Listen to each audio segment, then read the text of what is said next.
किसी भी कंट्री का डेवलपमेंट डिपेंड करता है वहाँ की एजुकेशन पर। अगर वहाँ पर एजुकेशन का स्तर अच्छा है तो डेफिनेटली वो कंट्री ग्रो करेगी। अब किसी भी कंट्री का एजुकेशन लेवल डिपेंड करता है वहाँ पर टीचर कैसे हैं और वे टीचर किस तरह के टीचिंग ट्रेनिंग इंस्टीट्यूट से ट्रेनिंग लेकर आ रहे हैं।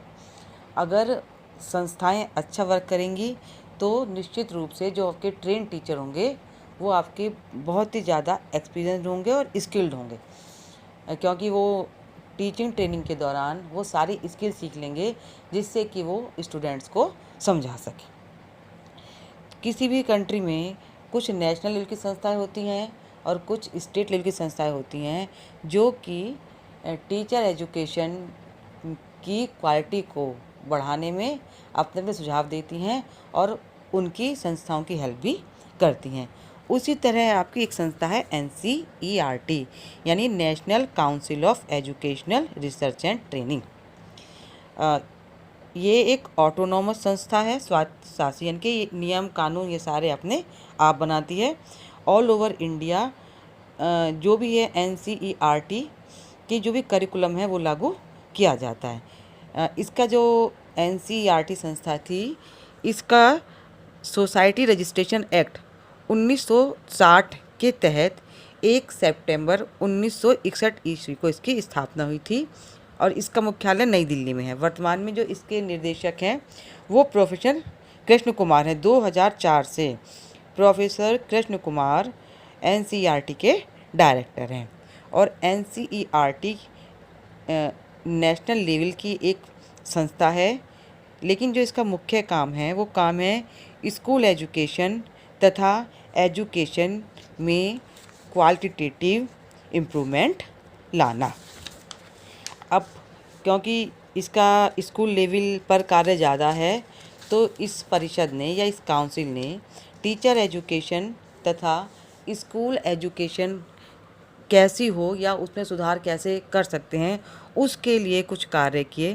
तो इसने सबसे पहले ये करा कि जो प्राइमरी और जो सेकेंडरी लेवल था इसके क्षेत्र में रिसर्च हेतु टीचर्स को सहायता देनी शुरू करी कि ज़्यादा से ज़्यादा प्राइमरी और माध्यमिक क्षेत्रों में जो स्कॉलर्स हैं या जो टीचर्स हैं PhD कर रहे हैं वो उस क्षेत्र में रिसर्च करें जिसके माध्यम से जो निष्कर्ष निकल कर आए उनको हम अप्लाई कर सकें।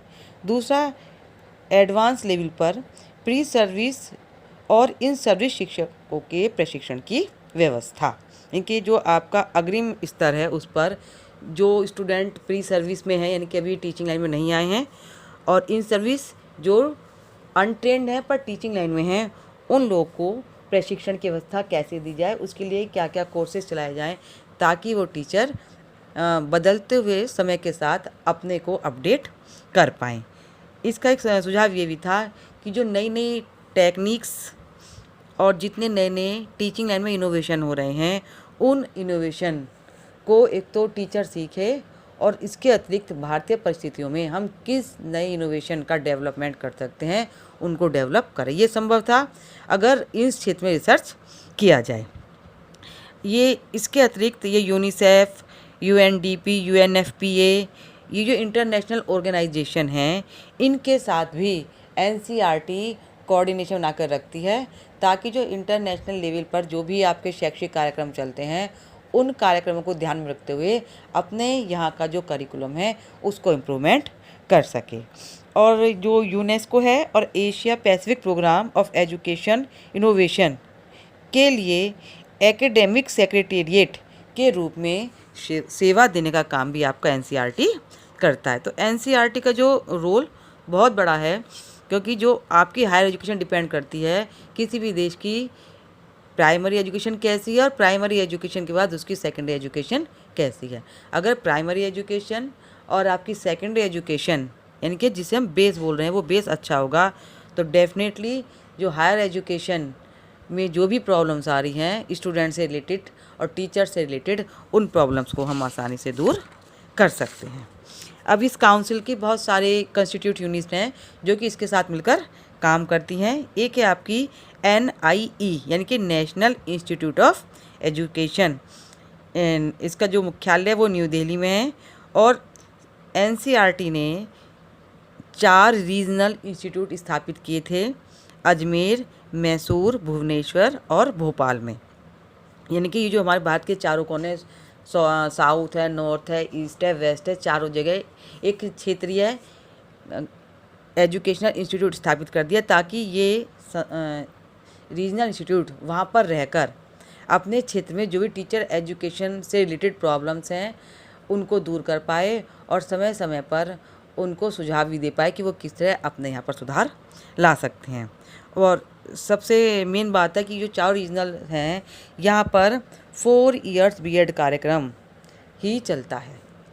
ऑल ओवर इंडिया में अब जो नया सत्र आएगा बीएड का, तब जाकर आपका 4 वर्षीय बीएड कार्यक्रम स्टार्ट होने की संभावना है।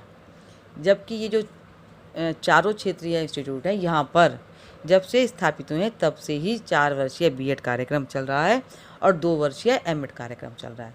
जबकि एमएड कार्यक्रम कुछ यूनिवर्सिटीज़ में जहाँ पर एमएड प्रोग्राम चलते हैं वहाँ पर वो 2 वर्षीय कार्यक्रम आपका 15-17 से स्टार्ट किया गया। एक संस्था है इनकी CIET, central institute of educational technology. इनके इसका मुख्यालय नई दिल्ली में। इसका काम क्या है कि किस तरह हम टेक्नोलॉजी का एजुकेशन में यूज़ करें जिससे कि हम स्टूडेंट्स को एजुकेशनल टेक्नोलॉजी का यूज़ करते हुए आसानी से कंटेंट को समझा सकें। एक है आपका central institute of vocationalisation of education. Vocationalisation करना यानी कि शिक्षा का जो है व्यवसायीकरण कैसे हो उसके लिए भी एक जो है संस्था स्थापित की गई है जिसका मुख्य काम है कि जो हमारी शिक्षा का व्यवसायीकरण कैसे किया जाए। व्यवसायीकरण का मतलब यहाँ ये नहीं है कि आप बिल्कुल ही अपने इथिक्स टीचिंग लाइन के जो होते हैं उनको अलग कर दो। अगर जो हम अपने व्यवसाय को बिल्कुल ही इथिक्स और अकाउंटेबिलिटी के साथ आप उसमें काम करते हो तो निश्चित रूप से आप एक क्वालिटी वाली एजुकेशन दे पाओगे। एक इसका जो यूनिट है नेशनल इंस्टीट्यूट ऑफ एजुकेशन, इसके 12 विभाग हैं। इसके जो हैं 12 डिपार्टमेंट हैं। इसके डिपार्टमेंट हैं मेनली, एक है सामाजिक विज्ञान तथा मानविकी, ह्यूमैनिटीज से जुड़ा हुआ है। दूसरा है आपका साइंस और मैथ से। फिर एक है आपका educational psychology, guidance and counselling department है। एक फील्ड एंड एक्सटेंशन डिपार्टमेंट है। एक मेजरमेंट है, इवेल्युएशन और सर्वे विभाग। एक है आपका इंफॉर्मेशनल शिक्षा तथा SC/ST शिक्षा का विभाग। फिर है आपका प्री स्कूल तथा प्राइमरी एजुकेशन का डिपार्टमेंट। एक है टीचर एजुकेशन तथा स्पेसिफिक एजुकेशन का डिपार्टमेंट। एक महिला अध्ययन का डिपार्टमेंट, प्रकाशन विभाग, पुस्तकालय विभाग। ये जो NI है नेशनल इंस्टीट्यूट ऑफ एजुकेशन, इसने अपने बहुत सारे डिपार्टमेंट बना रखे हैं और हर डिपार्टमेंट का जो क्षेत्र है वो अलग अलग है। उस क्षेत्र में ही वो डिपार्टमेंट वर्क करता है ताकि उस क्षेत्र में अच्छे से अच्छे क्वालिटी वाली करिकुलम कंटेंट तैयार कर पाएँ। अब आता है आपका NCERT के अध्यापक शिक्षा विभाग के मुख्य क्षेत्र।